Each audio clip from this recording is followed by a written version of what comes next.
category now to talk over the vaccine rollout and all of the other issues of today.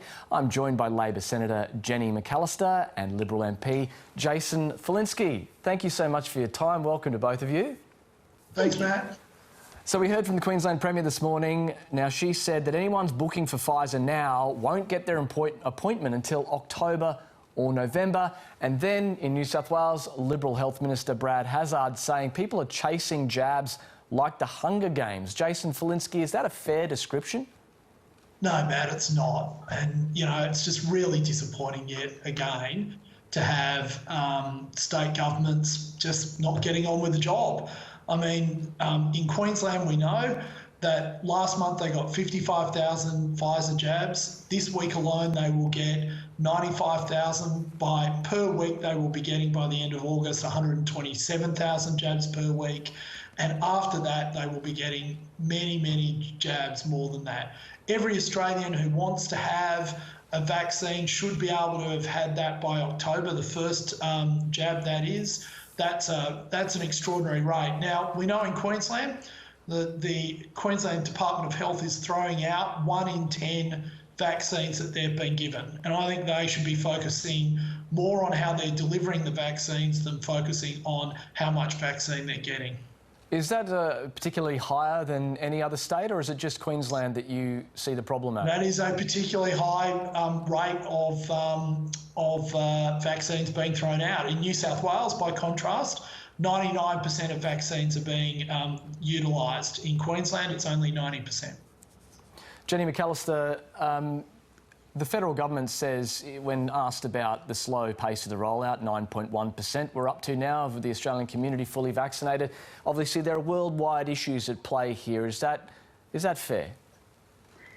Well, the problem for the government's argument is that, of course, across the world, other countries have achieved significantly higher rates of vaccination.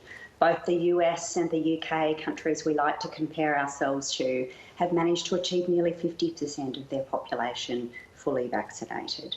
Now, the problem is that this has real-life consequences. This is a federal government responsibility. 12 months ago was the time to secure a proper portfolio of vaccine options. Unfortunately, this government only secured 2 viable options, and Australians are paying the costs of that. The costs include an inability to travel, continuing lockdowns like both Jason and I are experiencing right now in Sydney, problems for businesses in terms of attracting personnel into their businesses, problems for universities in bringing international students back in. We are at real risk of falling behind, and this is the point being made today by the business community. Until the Commonwealth Government, Scott Morrison's government, starts taking responsibility for its own vaccine program, stops trying to shift the blame to states, stops trying to pick fights with states, we are not going to be able to resolve this. This is a Commonwealth responsibility, and Scott Morrison really needs to step up. Just while you're talking about the lockdown in Sydney that both you and Jason are subject to at the moment, given last Friday we heard National Cabinet say lockdown's a last resort, does that make you confident that the lockdown's going to be lifted in New South Wales? Well, the premiers across the country have largely stuck to the health advice. They've listened to their chief medical officers and they've acted on that advice. And I'm hopeful that that's the approach that they'll take here in New South Wales. I think Australians have been terrific in pulling together when they've received good, strong, clear medical advice. And, you know, we're seeing in the lockdown here in New South Wales that people in Sydney, I think, are willing to comply because they know that we're all in this together. And we're doing it to keep the people that we love healthy and safe. Jason, do you think the lockdown's going to lift?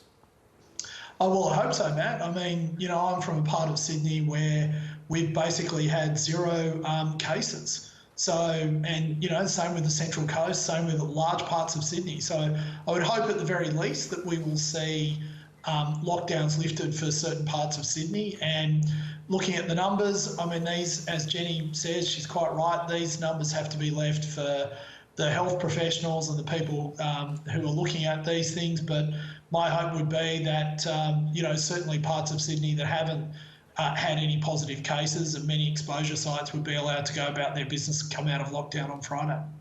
Are you happy that the premiers of Queensland and Victoria successfully lobbied at National Cabinet to cut the number of international arrivals? No, I'm pretty distressed about it, to be blunt. I think our policy of limiting overseas people returning to Australia is cruel. And I can't put it any other way. There are too many families that have been kept apart for too long, and it is just cruel. And we shouldn't have been limiting the number of people coming back. We should have actually been increasing the number of people who can return to Australia. Jenny McAllister, can I get you to respond to that? Well, the Commonwealth Government, Scott Morrison, had two jobs. One was to roll out the vaccine properly, and the other was to establish a national quarantine system. And he's failed on both of them. And that leaves the country with only bad options. It is a problem that there have been 26 breaches of hotel quarantine, and they have led to lockdowns. It is also really a very big problem that so many Australians are overseas, are stranded and feel abandoned by their government. But it has left the National Cabinet with only bad choices. They've chosen to reduce the number of Australians that can come home each month, and that will be enormously distressing for many people who have loved ones overseas, who want to come home, or those people who are themselves overseas. But it is a consequence of a failure to properly plan for this pandemic. It's been months, 18 months of the pandemic, 12 months since the vaccines were being negotiated, months since we learnt about the Delta strain. And it's only this week that Scott Morrison chooses to release a plan about how we're going to navigate this. It's really not good enough. Yeah, it seems like everybody seems to agree that hotel quarantine isn't working. We need a purpose-built facility. Matt, let me make it very clear. On the numbers that Jenny just gave us then, that is 26 people out of 380,000 people that have returned to Australia. That is a success rate of 99.9999%. How much more success do you want? I mean, if that's the program not working, then just explain to me exactly what is a program that is working. I mean, this is an absurd situation that we are in, where apparently when we are having to deny people the capacity to see family and loved ones that they care about, because we view that in this country a program that has a 99.99% success rate isn't good enough. Yeah, look, I take your point, Jason, that it's a small number of breaches, but unfortunately those small number of breaches has led to all of these lockdowns, which is obviously getting frustrating. And there's another argument. You know, I'm sure, like you, like me, you know a number of people in London and other parts of the world. So when I'm talking to Latika Burke on Thursday and saying we've locked down 6 million people because we had 25 or 24 cases that day, and she turns around and says, well, our Freedom Day is coming up and we just had 11,000 cases. Now, I know it's not equivalent because there are 60 million people in Britain, etc.